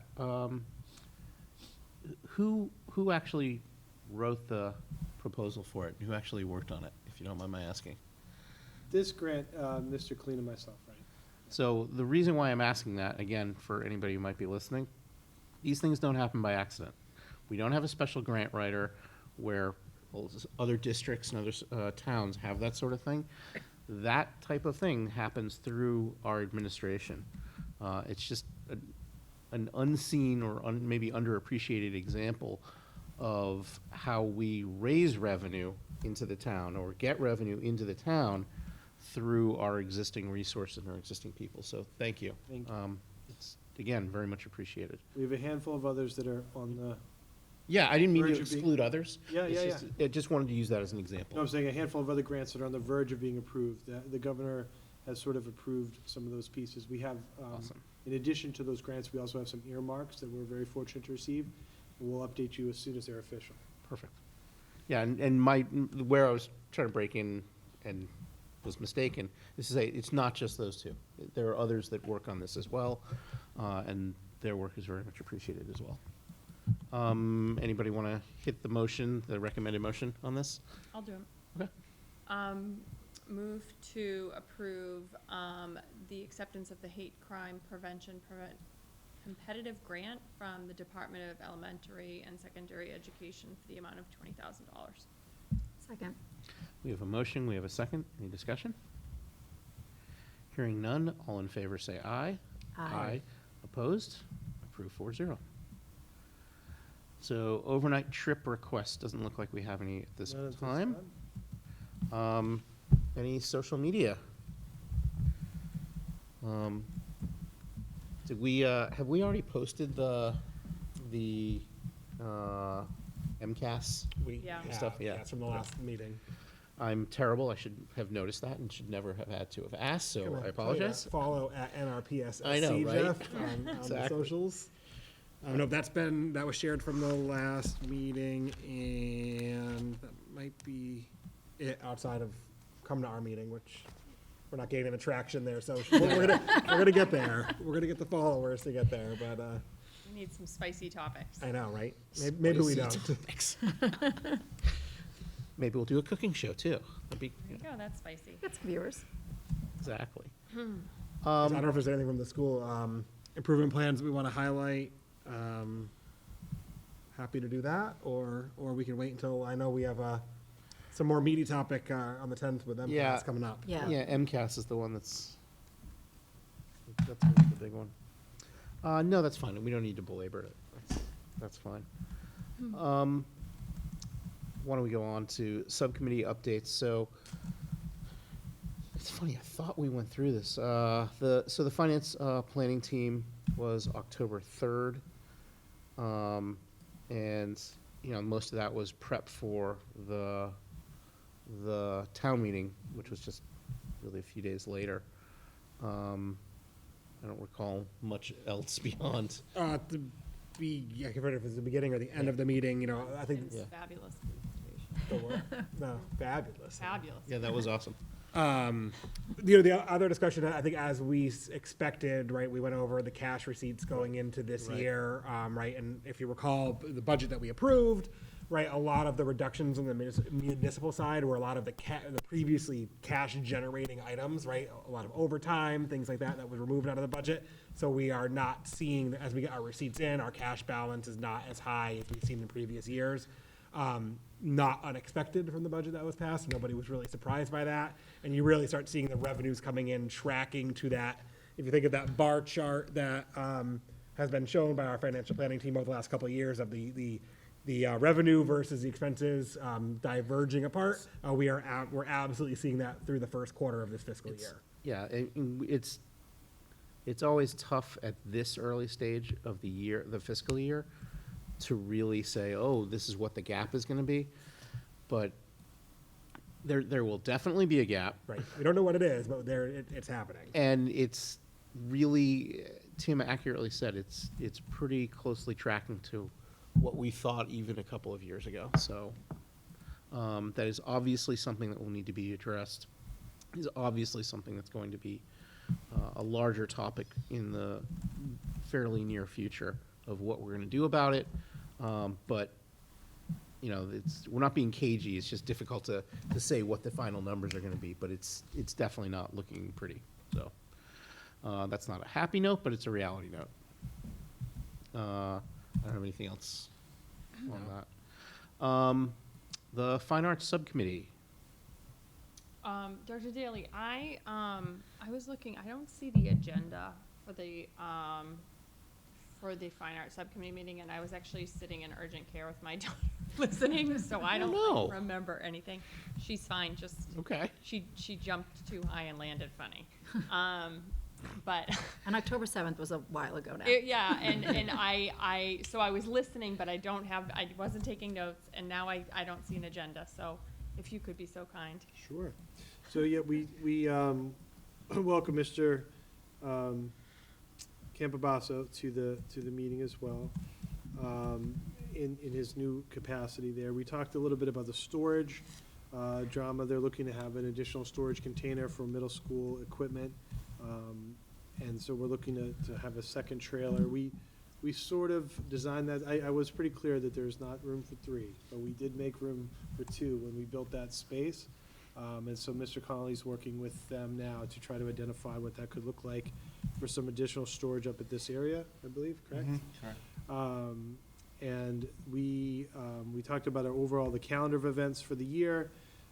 We've had some questions around just working out the custodial coverage for different events with facility rentals, so I know that's something that Michael, again, is working with the facilities team to try to clarify. We talked a lot about professional development for the arts programs, specifically around the winter percussion and how that's running similar to dance club as like a co-op with another school. And we talked about some larger needs that are, they're not quite capital needs, but some smaller amounts, like, for example, a new piano for the high school chorus room. And we have sort of a standing agenda item is just care for the kilns in our schools and just the ongoing maintenance for kilns. Just the fact that we have them is phenomenal. Yeah, but it's difficult to find the correct resources to properly care I'm sure. and vent them and maintain them. And so that's an ongoing conversation that we have there. And I think that covers just about everything we talked about. Thank you. I look forward to the storage solution because I helped fill that thing and that was like Tetris. Well, getting and the stuff in. also, I never So- realized Miss Lister was such like a drill sergeant. Yeah. I was, like, very scared of her. The one down at Time. Wait, the one, we're up there. the one up here. That okay. way. Yeah. It's not on the agenda, but I could also do a quick update on the CIT. That was actually this Today. morning. And there was another successful second meeting of the nicotine-free generation. And there were some stars there, I heard. Stars? Yes, some famous Both children. of my kids testified, yeah. Awesome. It was obviously very well received. I guess they did a great job. They did, I was impressed with them, yeah. That's awesome. Just talking Yeah. about how they didn't want to have their friends be Yeah. addicted to nicotine. Yeah, and one of them's a 4th grader, so he has not gone through Amy's vaping session yet, but one of them's a 6th grader. And, Amy does a wonderful job, and we all know she comes here and gives us her data and everything, but it really did impact him, and, he's able to have conversations with his friends and family, and they have no use for nicotine right now, which is great. Great. Wonderful. And let's see, the next nicotine-free generation meeting is November 20th, and they would like help word of mouth drumming up interest in going to that. And the other big discussion was talking about having a comfort or therapy dog added to the department. And that was really heavily supported by the group. And we had the dog, I forget the doggy's name. Didn't write it down. Noki or something from the tech was a star guest appearance also on today's meeting, and just talked about the success with other dogs and how that would be a really strong addition to the department. We can't have a therapy bunny? We should have a therapy bunny. I have one. You have one. I know. Mr. Freeman, the school safety team talks quite a bit with the police department around our new school resource officers who will be beginning soon. And this ongoing conversation around a therapy dog was believe it or not, every single candidate for police chief, I was on the interview committee, we talked about therapy dogs and that piece. So there's a large interest from the schools as well to have this as a part of our school resource officer. And it was great to see that in the notes today about that. Ms. Rudloff, what time was the meeting today? I just want to add in 10 a.m. 10? Thank you. Yeah, Wakefield has one from the police department, a school therapy dog. Yeah, it sounds like it's Yeah. pretty common, actually. And just seeing the benefit of any of them in the schools or whatever, it seems it's a great addition. I mean, I No, think it's wonderful. all the dogs, I think we should have a therapy goat, a therapy pony, all Yoga. Just off the top of my head, and you guys can tell me, and shout me down, would it be a good idea at some point to have a resource officer in here to present to us about, I mean, I don't think we ever, to my knowledge, I don't remember that happening in the last bunch of years. That might be a good idea of informing and educating the community of what do they do, what's the daily activity, what is the garden variety activity like? Day in the life. Yeah. I think that's No, a great idea. I actually love that, and just going to the coalition meetings, like the little Yeah. tidbits of information that we get, I think are helpful, but learning about that, maybe once or twice a year would be great. I think that's a good idea. We can talk later about that sort of thing. Yeah, we're gonna have a transition. Paul Lucci has been here for a long time, but we're gonna have 2 resource officers, most likely, that's our hope. It's great. He's not leaving, is he? You said a transition? I believe he'll be taking a different role, yeah. Oh, He'll still be here doing a lot, but he's, Okay, all right. No, he's just He's great, made such an yeah. impact on the he kids. really has. Yeah, He really- and I loved his back to school post. Did anyone see that? You know how everyone does the chalkboard, like I am this old, and this is my favorite subject. He Oh, did yeah, that, that's and right, it was yeah. so cute. Yeah. It was, Aw, yeah, I know, he's great. He's a wonderful addition, so nice. glad to. Yeah, he's very well sought after within his community as well, with his cybersecurity expertise and his understanding of student, apps and teenagers and all that piece. So he will continue to take the lead on some of the classroom activities that he does because he's so well versed in that.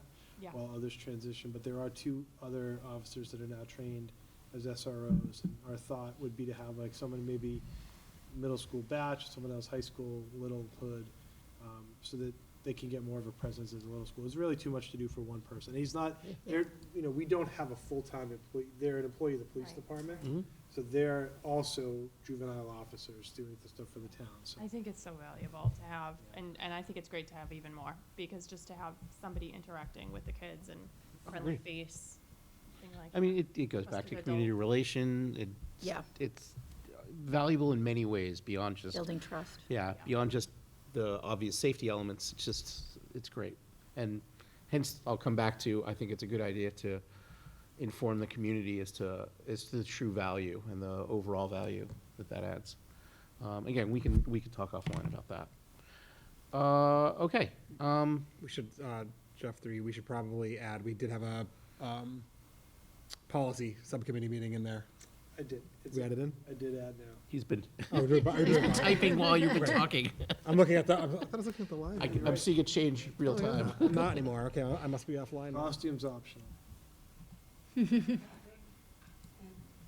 mentioned, the substance abuse is 11:20. That's not the coalition, that's the nicotine-free generation here. Oh, yeah, that's a Oh, yeah, hearing. so, Yep, yeah, Yeah, with the that's Board not of one Health. our meetings. someone's paying attention. That was good, though. That's at Town Hall, correct? Yeah, they wanted what to do on during the day, Yeah. for those who So couldn't. that's make it at not night. our subcommittee, but thank you, Cindy. But policy subcommittee, I believe, is this Friday, right? Mhm. That's what it looks like. This Friday, 11:30. Not 11 as was previously written in there, like 10 minutes ago. It's like a live stream. I know, it's awesome. I love it. Okay, so we've got policy subcommittee, so upcoming meetings, so we've, subcommittee meetings, we've got policy subcommittee coming up, this Friday on Halloween, 11:30 in the morning. The financial planning, team is scheduled for November 7th, 8 AM. Fine Arts Subcommittee is scheduled for December 9th, that's, 3:15 PM. And Athletics Subcommittee is November 18th at 12:30 PM. That brings us to the administrative report. Dr. Daly. Just wanted to share a couple of things. I have and I'll add this in there too. We are transitioning to our new website. We are set to go on Friday is our plan. So we're excited to launch that. It should look a little bit different. It's a lot to launch a website at any time. Certainly during this beginning of the school year, it's not ideal. So our I really want to thank our principals and everyone, administrative assistants, everyone that's working around the clock, kind of doing so many other things, but then also trying to make sure that the links are active. And, so our tech team has done a tremendous job getting in to do that. So we're excited about it. We hope that the new look will feel fresh and have some new ways to bring information to our community. I also want to make a mention again of we're doing a celebration of this building, 10th. So we're combining it with 2 events. One is the aforementioned field dedication to Mr. Carucci, and then we're going to come up from the multipurpose field up to Main Street here, and we will have a few words. There'll be some light refreshments, and there will be a few tours of the building, just so folks will be able to see the building that they work so hard on. So we have over 50 or so people have said they're coming, from a lot of the original building committee members.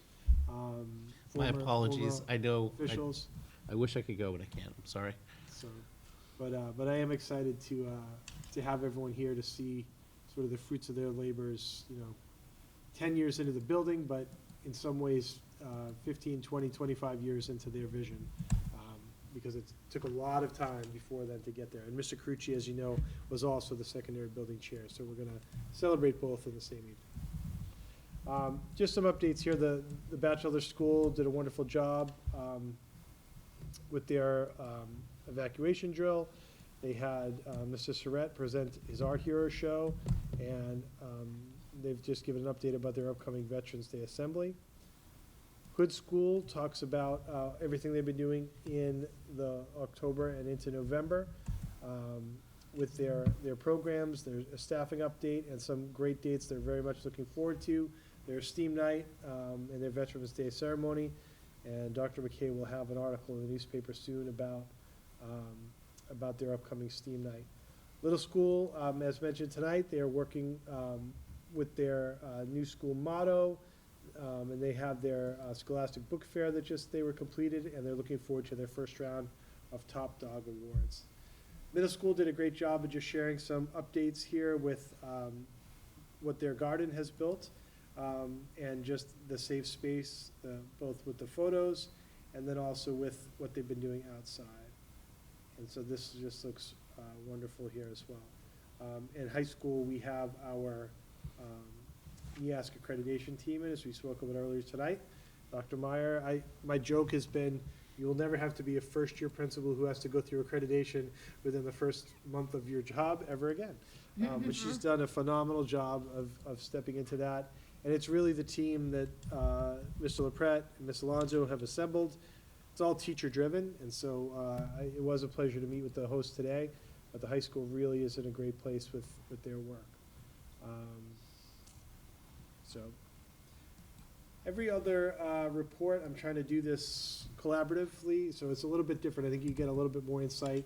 I really enjoy the photos and the little bits and pieces they've shared. I hope you are as well. I think it's been a nice piece. So I appreciate their additional work on those.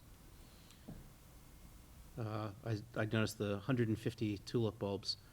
I planted about that many. 0 flowers. Really? Deer, woodchuck, rabbits. Oh. 0. Felt really good about that. That's awesome. It's wonderful seeing. I really do like those updates. Thank you. All right. Any correspondence? Doesn't look like we have any at this time. Not at this time. So future business, the November 10th meeting. This is going to be a big one. So anybody who happens to be listening, this is the one where we go through not only the secondary school improvement plan, but also MCAS is going to be on that one, as well as capital improvement. There's a lot going on there, and it's usually a pretty in-depth discussion. Again, I'll highlight the MCAS piece of it. That is always a great discussion and always something new that we learn. So highly recommend people tune in, come in, whatever they need to do. Then we got November 24th. Go back through the budget update, capital improvement. Why is that actually that? I think MCAS is in there twice. I just missing. I gotta fix it. I think it was just a copy and paste. All good.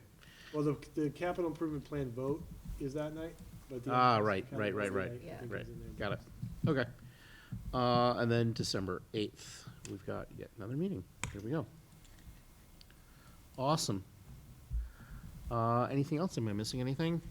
I think that's all. Can we have the fun final motion of the night? Move to adjourn. That would be the one. Awesome. Second? We have a motion, we have a second. Any discussion? All in favor, say aye. Aye. Opposed? Approved 4-0.